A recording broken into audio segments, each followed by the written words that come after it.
بسم اللہ الرحمن الرحیم۔ السلام علیکم ورحمۃ اللہ۔ بلوچستان میں پاکستان میں جیسے ہی ذوب کے علاقے میں واقعہ پیش آتا ہے اور وہ واقعہ اس قدر خطرناک اور اس قدر خوفناک ہوتا ہے کہ وہاں پر دہشت گردی کی کارروائی، وہاں پر براہ راست فوجیوں کو نشانہ بنایا جاتا ہے، فوجیوں کی چوکیوں پر حملہ کیا جاتا ہے، فوجیوں کا نقصان کیا جاتا ہے، فوجیوں کو شہید کیا جاتا ہے۔ اس کی وجہ سے پورے پاکستان میں ایک ہلچل مچ گئی۔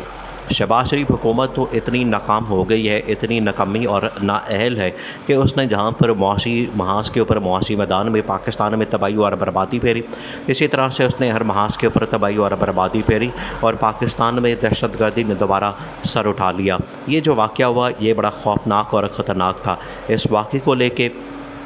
پاکستان کی فارن پالیسی کو لے کے، پاکستان کے معاشی پالیسی کو لے کے، تمام کے تمام اہم ترین معاملات اور آگے نگران حکومت کا معاملہ لے کر کور کمانڈرز کانفرنس، بہت بڑی اور اہم ترین کور کمانڈرز کانفرنس منعقد ہوتی ہے جس میں بہت اہم ترین فیصلے کیے جاتے ہیں۔ دیکھیں، اب آپ نے پہلے بیک گراؤنڈ سمجھنی ہے، ملکی حالات و واقعات اور معاملات کو سمجھنا ہے، اور اس کانٹیکسٹ میں،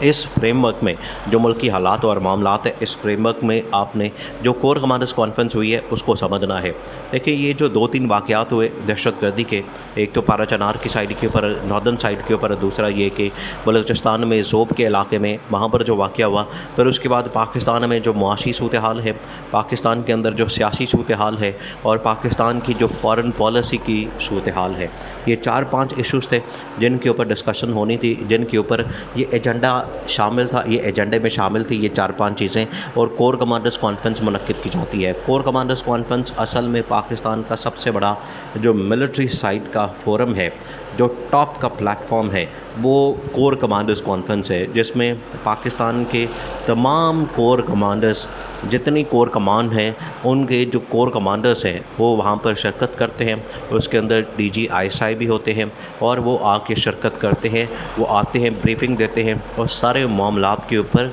بڑی ہی تفصیل کے ساتھ گفتگو کی جاتی ہے۔ اب کور کمانڈرز کانفرنس پاکستان کے ان حالات میں ہوتی ہے۔ سب سے پہلا جو ایجنڈا ڈسکس کیا جاتا ہے، سب سے پہلے جو اہم ترین چیز ڈسکس کی جاتی ہے وہ ہے پاکستان میں سیکیورٹی کی سچویشن، اور خاص طور پر بلوچستان میں ذوب کے علاقے میں پیش ہونے والا واقعہ۔ اس واقعے کی بڑی حیران کن تفصیلات، بہت بڑے بڑے انکشافات سامنے آئے۔ ایک تو یہ کہ وہاں پر جن دہشت گردوں نے حملہ کیا، جن دہشت گردوں نے وہاں پر آ کے کارروائی کی، ان کی وجہ سے فوجی ہمارے شہید ہوئے، پاکستانی فوج کے۔ وہاں جو اسلحہ استعمال کیا گیا یا ان سے جو سامان ریکور کیا گیا، ان سے جو تمام چیزیں ریکور کی گئیں، وہ ساری کی ساری امریکی ہیں۔ ساری رائفل، اس کے اندر تمام کی تمام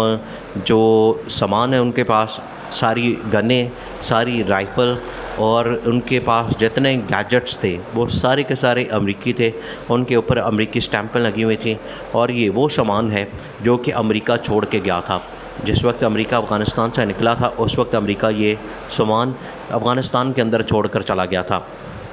اب 2 طریقے ہو سکتے ہیں کہ دہشت گردوں تک یہ سامان کیسے پہنچا۔ ایک تو یہ کہ وہاں پر جو مختلف تنظیمیں کام کر رہی ہیں بلوچستان کے اندر، جو دہشت گردی کی کارروائیاں کرتی ہیں، یا تو ان کو سامان بیچا گیا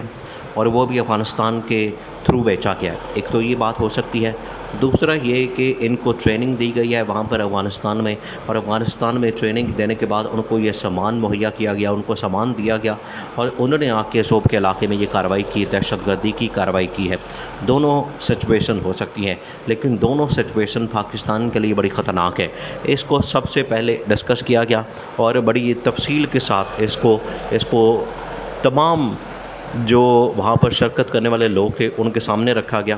ان کو دکھایا گیا، ان کو بریفنگ دی گئی، ان کو پریزنٹیشن دی گئی، ان کو بتایا گیا کہ یہ واقعات کہاں سے ہو رہے ہیں، کہاں سے یہ دہشت گرد آئے، کس کے پاس کیا سامان تھا۔ یہ ساری تفصیلات سامنے آئیں، اور اس میں یہ بات ڈسکس کی گئی کہ پاکستان میں جو پولیٹیکل سچویشن ہے، پاکستان کے اندر جو پولیٹیکل حالات بن چکے ہیں، سیاسی حالات جو بن چکے ہیں، اس کانٹیکسٹ میں پاکستان میں جو دشمن طاقتیں ہیں، دشمن ممالک ہیں، جو دشمن بیرونی